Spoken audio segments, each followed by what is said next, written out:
Litumit, literasi 7 menit. Ya, betul. Ya, terus tiba-tiba kebantah. Ya, tapi mudah-mudahan segera ini ya, segera sembuh. Assalamualaikum warahmatullahi wabarakatuh. Jumpa lagi dengan kami Psikoterapi di segmen Litumit, literasi 7 menit. Bersama saya Mustafa, di sebelah saya siapa ya? Fajri. Oh iya, Fajri. Sebelah saya Huda. Ya. Ini di episode yang kesekian kalinya akan menjawab pertanyaan dari dunia maya, sosial media saya. Baik, silakan untuk pertanyaannya. Untuk pertanyaan dari netizen. Hah? Puasa. Katanya tapi mukamu mencurigakan soalnya. Teruskan. Biar bagaimana lemes ini Mas? Oke. Jadi ini pertanyaan dari followers kita, yaitu pertanyaan yang mana di sini berbunyi seperti ini, Mas. Batasan berjabat tangan dengan bukan mahram usia berapa, Ustaz? Batasan berjabat tangan dengan yang bukan mahram di usia berapa? Ya, ini dia tentang berjabat tangan ya. Sebetulnya sudah umum dan lumrah. Nanti di Idul Fitri pasti banyak yang berjabat tangan.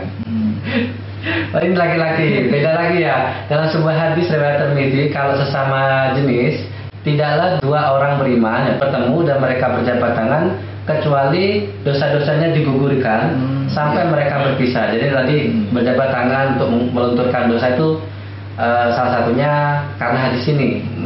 Hadis riwayat Tirmidzi. Kenapa ketika masuk tadi Huda tadi masuk terus berjabat tangan ya di offline tadi, kemudian saya bilang melunturkan dosa. Nah inilah berjabat tangan yang seperti yang disunahkan. Kalau dengan lawan jenis itu yang diharamkan. Memang begitu. Mau tidak mau kita harus bilang ya itu haram.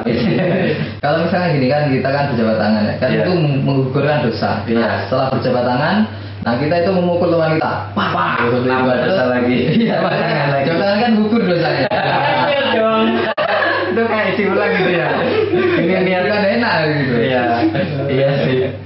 Tapi kan tergantung niat ya. Setiap amal tergantung niat. Wah, aku mau guguran dosa kan? Dosa ya. Tapi ternyata mukul tes gitu ya.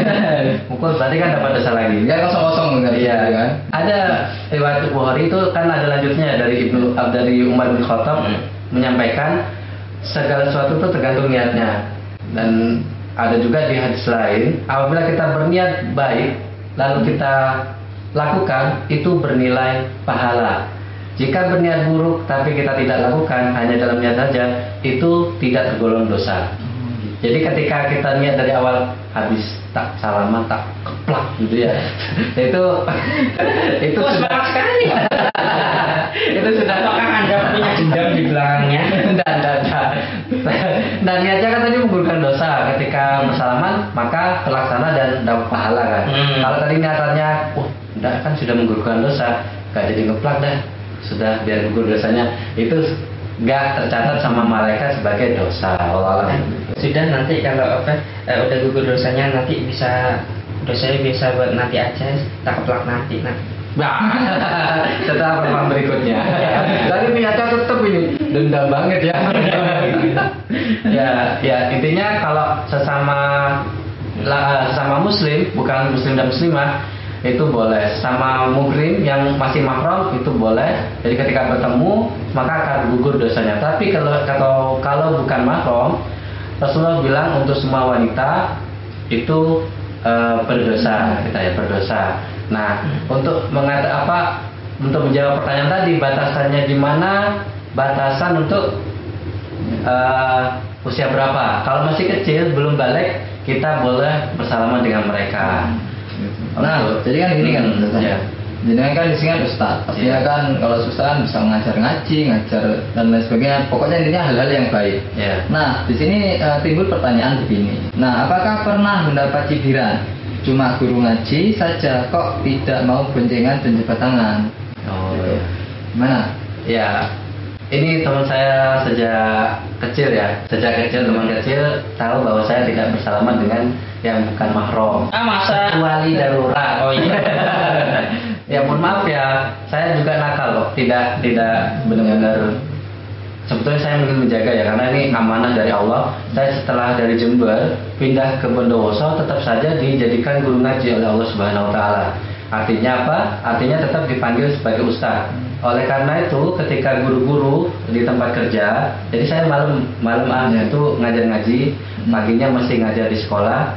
Tapi itu guru-guru kan ada yang mau salaman dan sebagainya. Wah, sombong nih, gak mau salaman gitu ya. Atau juga, ayo gonceng lah, gak ada yang mau nganter saya gitu. Padahal itu lebih tua daripada saya, cuma tidak saya ikuti. Cuman guru ngaji aja gitu ya. Cuman guru ngaji aja, gak mau salaman, gak mau boncengan gitu. Tapi memang benar saya akui, tapi saya tidak bangga dengan ini. Jadi bukan contoh yang baik. Saya bukan contoh yang baik. Saya pernah gonceng perempuan memang, bukan mahram. Iya, bahaya kan? Bahaya. Tapi dalam keadaan darurat. Jadi kan kembali lagi ke dalam suatu perbuatan pasti tergantung dengan niat. Dengan niat. Nah kita kan salaman, kan niatnya kan bersilaturahmi. Nah kita kan salaman ke yang bukan mahram. Tapi niatnya itu kita silaturahmi aja. Itu bagaimana pandangannya Ustaz? Kalau saya tetap tidak mau salaman. Mohon maaf ya, itu cibirannya di situ. Ayolah, nggak ada yang nganter ini. Kan itu ada acara ya, ada sebuah acara ke rumah umroh gitu. Nggak ada yang nganter. Dia nggak bisa naik sepeda motor. Dan dia punya sepeda motor tapi nggak bisa naik sepeda motor. Akhirnya mintalah tolong kepada saya, karena saya tetangganya. Kan tetangga ya. Lebih bahaya lagi. Bahaya. Tetangga dan suruh gonceng gitu ceritanya, suruh gonceng. Oh mohon maaf saya tidak mau. Bukan kenapa, karena saya takut sama yang di atas gitu, alasan saya. Dan akhirnya karena dia juga tetangga, berarti kan anaknya juga ngaji ke saya. Saya sampaikan, Bu, mohon maaf saya di lain hari ini ketika sudah reda, gosipnya sudah reda, saya nyampaikan ke beliau kan nggak masalah ya, saya nggak gonceng beliau. Saya sampaikan, Bu, saya mohon maaf, beliau janda. Ya, Bu. Kan bahaya kan? Kalau masih muda ya nggak apa-apa. Bu, mohon maaf saya tidak menggonceng panjenengan. Oh ya, nggak apa-apa. Ya, saya tidak sebagai seorang guru ngaji, sebagai seorang ustaz, tapi karena memang ini syariat gitu ya. Dan untuk mengantisipasi orang itu berpikiran aneh-aneh, Ustaz kok goncengan kan gitu ya. Wah, ini tidak bisa jadi panutan. Ustaz macam apa ini? Kenapa tidak salaman? Orang-orang sudah maklum. Dan saya bilang, Ibu, putrinya jenengan ngaji ke saya. Saya juga menyampaikan tentang hukum bersalaman dengan lawan jenis itu berbahaya. Aku bisa nampak ngajarin gimana? Nanti setelah itu, Bu, boleh aku lamar ya anaknya Ibu? Pasti ya. Berarti sambil cari info gitu. Info. Gak bagi-bagi. Disclaimer dulu, dia putrinya itu masih umur 15 tahun loh. Kenapa tidak? Ini kemana arahnya? Kok kayak menyudutkan saya? Ya, jadi intinya yang bukan mahram kalau bisa dihindari. Saya memang tadi saya mengaku ya buat teman-teman, kalau kayak Ustadz Abdul Somad dan sebagainya mungkin sudah kuat ya, karena dilindungi. Oh ya, dia Ustadz gak mungkin goncengan. Nah, saya terpaksa goncengan ini. Yang pertama karena anaknya sakit, tidak ada yang ngantar pulang, dan itu setelah pertemuan. Nah, siapa yang mengantar kecuali tetangganya saya, tanpa izin ke istri, saya juga harus mengantar beliau walaupun ada jarak gitu. Nah, beliau ini salah satu yang saya sebutkan nih, mohon maaf, tunanetra. Jadi ketika menuntun pun saya menggunakan syariat Islam, yaitu tidak menggunakan kulit sama kulit, tapi menggunakan kain. Jadi saya menuntun beliau jangan baper ya. Saya menuntun. Kok bahaya? Masa lagi-lagi bisa sama bisa. Nanti benar-benar. Ya, maksudnya saya pegang tuh pakai kain sampai pulangnya. Kalau memang di situ benar-benar tidak ada kain, gimana? Masa lepas baju? Ada kertas. Kebetulan saya bawa tas, ada tas.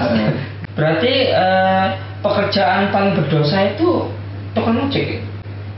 Bah, itu pertanyaannya paling profesi ya. Karena kan harus berpegang-pegang, bukan karena saya mengojek tukang ojek ya. Masa pegang-pegangan sama ojeknya? Ya kalau misalkan ojeknya itu misal mas cepetan mas, jadi kan ngebut, nah gitu. Takutnya itu jatuh gitu. Intinya customer itu kan gak cuma satu, banyak customer kan, ada yang cewek, ada yang laki-laki. Itu pasti kan maksudnya dia gak bilang jangan pegangan mbak, mungkin nanti iya takutnya jatuh gitu. Ya kalau begini kan jatuh juga nanti. Gimana ya, itu ada profesi yang memang tidak bisa dipungkiri ya untuk menyentuh itu, termasuk dokter kandungan. Pantasan aja Gojek itu bajunya itu tertutup semua. Mungkin yang punya Gojek itu paham, oh mungkin takutnya bukan murim gitu, jadi sampai jaket ke bawah sini terus disuruh pakai sarung tangan gitu, sampai ke bawah juga gitu, ketutup semua lah. Mungkin itu mungkin ya pinter. Terima kasih ya untuk SOP dari Gojek online kayak Gojek, Grab itu terima kasih banyak karena juga itu bisa menghindari ini ya, gocengan bersentuhan dengan kulit sama kulit gitu. Ya gitu ya. Jadi itu profesinya memang, kecuali dokter nanti dokter kandungan kalau darurat sesar juga kan butuh dokter, ada dokter laki-lakinya. Ya, tapi juga pakai sarung tangan kok. Jadi tidak langsung bersentuhan kulit dengan kulit, sama-sama aja. Kulit dan kulit. Jadi kalau plastik kan nggak kerasa. Kayaknya mau daftar ya. Jadi dokter. Ya intinya begitu ya, ini pertanyaan yang sangat sulit, tapi saya memang juga pernah melakukan kedaruratan sehingga harus menggonceng perempuan yang lebih tua dari saya. Baik, itu saja. Kurang lebihnya mohon maaf. Wabillahi taufiq wal hidayah. Subhanakallahumma wa bihamdika, asyhadu an la ilaha illa anta, astaghfiruka wa atubu ilaik. Wassalamualaikum warahmatullahi wabarakatuh. Literasi 7 menit. Ya, betul. Ya, terus tiba-tiba kebantah. Ya, tapi mudah-mudahan segera ini ya.